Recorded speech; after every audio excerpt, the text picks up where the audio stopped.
Welcome back to our channel, How To with Mike and Sally. Glad to have you with me.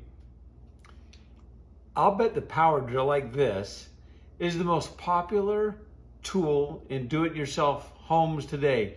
You can use it not only to drill holes, but to drive screws and to pull them back out. This is something you gotta know how to use. My wife, my daughters, my sons have all needed to know how to use a power drill. So let me show you some simple adjustments you ought to know so that you can be the most successful at doing your tasks. So the first thing you got to know about your drill is that here's the trigger. That's what starts the energy to flow.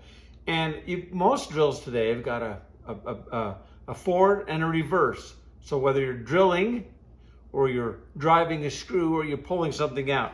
So I've got this little switch here and I can push it one way or the other. There's a little arrow on there that tells me if I'm in reverse or if I'm going forward. That's the first adjustment, is to decide, am I going in or am I coming out? Now your next adjustment is the speed. You're going to find that on the top of your drill. Mine's got a 1, a 2, and some even have a 3. What this does is it's the speed of the drill. Now you normally push, you usually want on a 1, okay, that's the slowest speed, and that's what we use for driving, usually for driving a screw in. We move it to 2 because it's going to go a little faster. That's what we need for drilling. And then again, if you have a 3, take it clear to there. That's the fastest. So you got a slow, medium, and fast.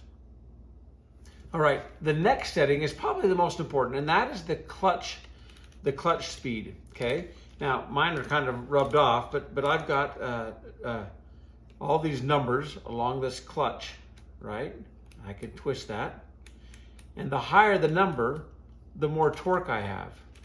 So as you can imagine, if I'm going to put in just a little tiny screw, or I'm just going to drill a little tiny small hole, I don't need as much torque.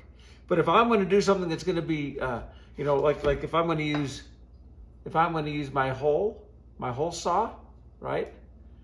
That's going to take a little more torque. So I'm going to turn it up and have more torque on my drill than if I'm just doing something small. You want to find the sweet spot, because you can do faster, you can drill holes quicker, you can drive screws quicker on a lower number.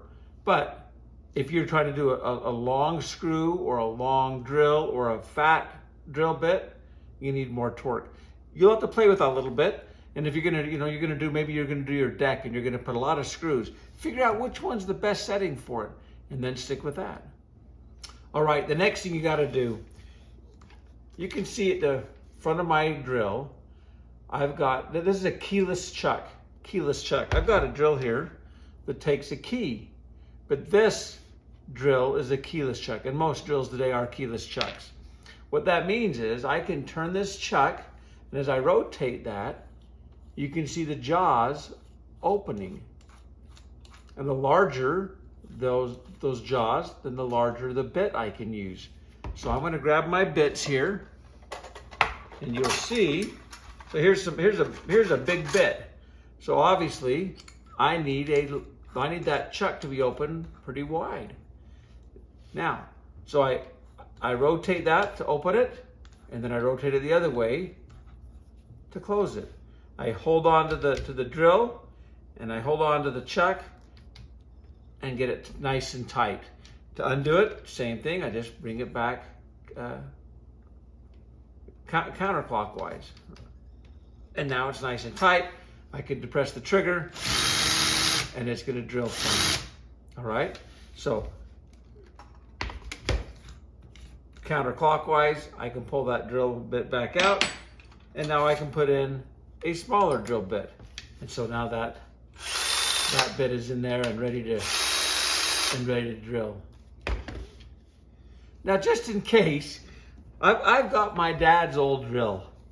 This drill I remember when I was a little boy, and it's not a keyless chuck. It has a key that I put inside the chuck, and I stick that in there and rotate it, and that's what turns that chuck for me. So when I want to put a bit in there, I open those jaws up. I get it down fairly tight, but I need the key to tighten it down. Whereas on my keyless chuck, I could tighten it down by hand, but this has a keyless chuck. Pull the bit, or in this case, a hole punch back out.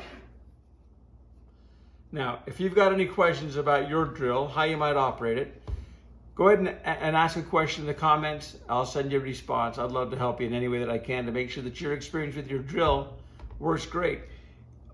I don't know that hardly a day goes by that I'm not drilling a hole, that I'm not tightening a screw. When I'm building something, this is my go-to tool. I love my drill, and I hope you do too.